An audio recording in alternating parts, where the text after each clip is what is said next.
Nag-aantay na lang tayo kung kailan tayo lalabas. Inaano pa natin ang mga nurse.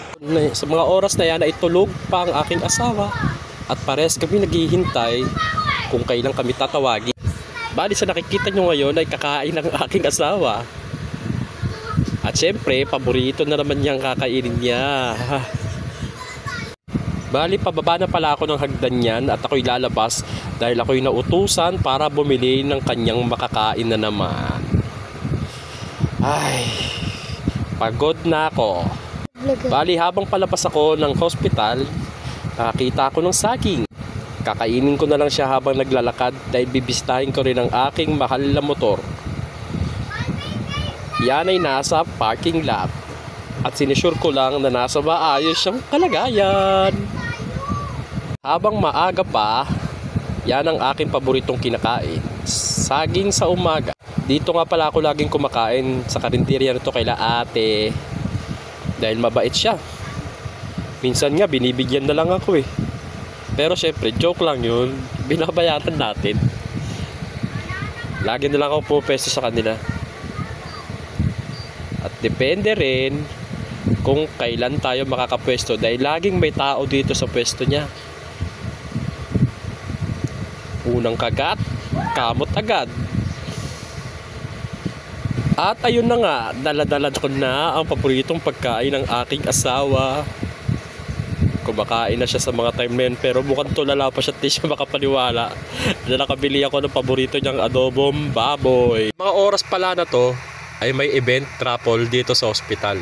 Siyempre, bilang chismoso tayo, bumili rin tayo ng ticket at nagbabakasakaling manalo tayo.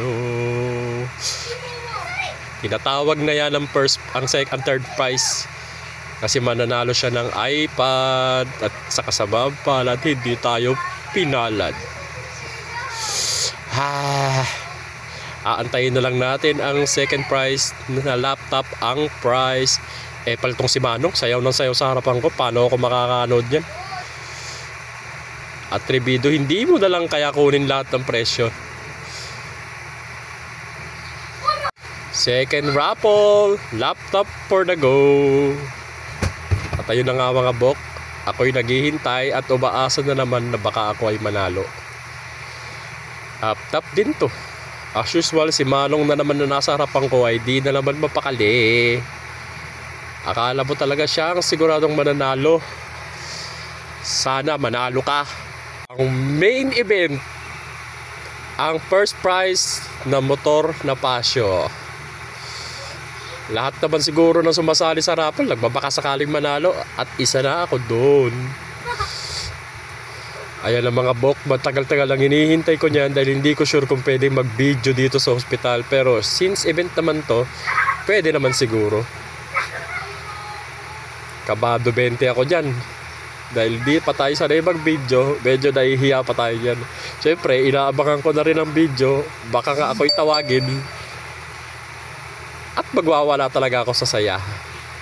Sana, kahit may motor na ako, ay manalo ako ng motor. Ang tagal tawagin naman. Ang tagal. Nakakamot ulo na ako dyan at hindi ko na alam magkagawin ko dahil nahihiya na ako dahil ako'y nagbibideo. Pero syempre, bilang normal na mamamayan tayo, sana manalo.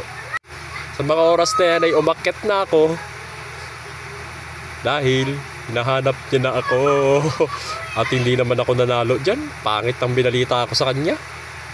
So ayun mga bok, yan na yung oras na nag-aantay kami kung anong oras kami madi-discharge.